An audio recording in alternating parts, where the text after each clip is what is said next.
क्या बात है, बहुत अच्छा। आई भैया, आज बड़ा सौभाग्य के बात बटे कि हमरा अर्जुन भैया के स्टूडियो में हम चढ़ गए बनी आ वहाँ के तनी कमर मजबूत कर रही। हमरा अरविंद मौर्य जी जे सहयोग दिले बनी, आज हम रंगदारी से आपके सेवा करतनी। अब देखी कितना निमन लयदारी आ रहा बा। आई नहीं कटाला ना ये गेहुआ, नहीं कटाला ना, नहीं कटाला ना ये गेहुआ, नहीं कटाला ना कि देहिया करे लसर पसर कमरिया बड़ा दुखाला ना, कि देहिया करे लसर पसर कमरिया बड़ा दुखाला ना।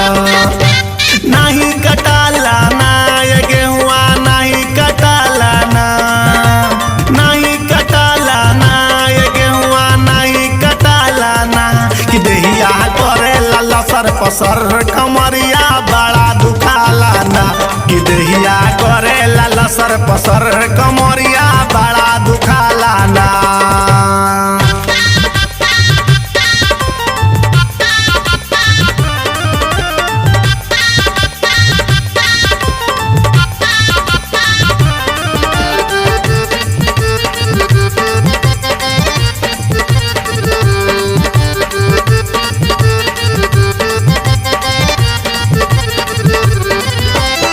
रतिया के सुतीले तो बड़ा खजुआला, राजा घरे आवत नइख बहुते बुझाला। रौरा घरे रहती तो देना नु खजुआई।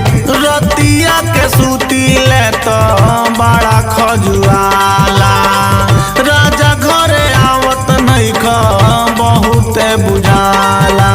हमके सुताला ना ए भौजी, हमके सुताला ना, हमके सुताला ना ए भौजी, हमके सुताला ना कि देहिया करे लसर पसर कमरिया बड़ा दुखाला ना, कि देहिया करे लसर पसर कमरिया बड़ा दुखाला ना।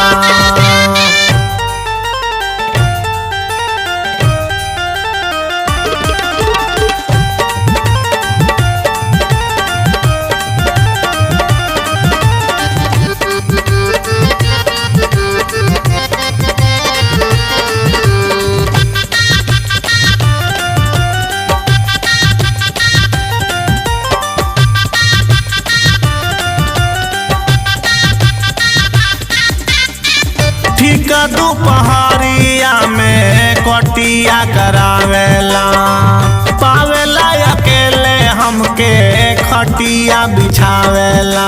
जानते हमरा बहुत वजन हो गइल बटे। ठीक दोपहरिया में कटिया करावेला, पावेला अकेले हमके खटिया बिछावेला।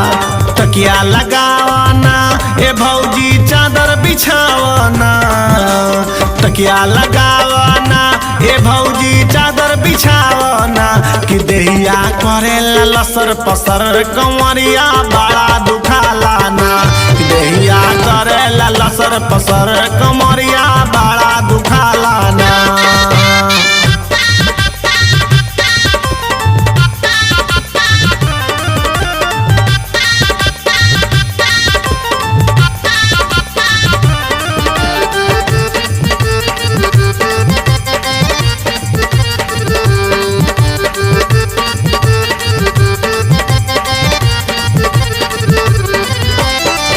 अमरजीत राजा अब घर ही में रहब, अरविंद देवरू के बात नहीं सहब। रोज रोज को बोली बोलत एक बात तनको हमरा साथ नहीं है। अमरजीत राजा अब घर ही में रहब, अरविंद देवरू के बात नहीं सहब।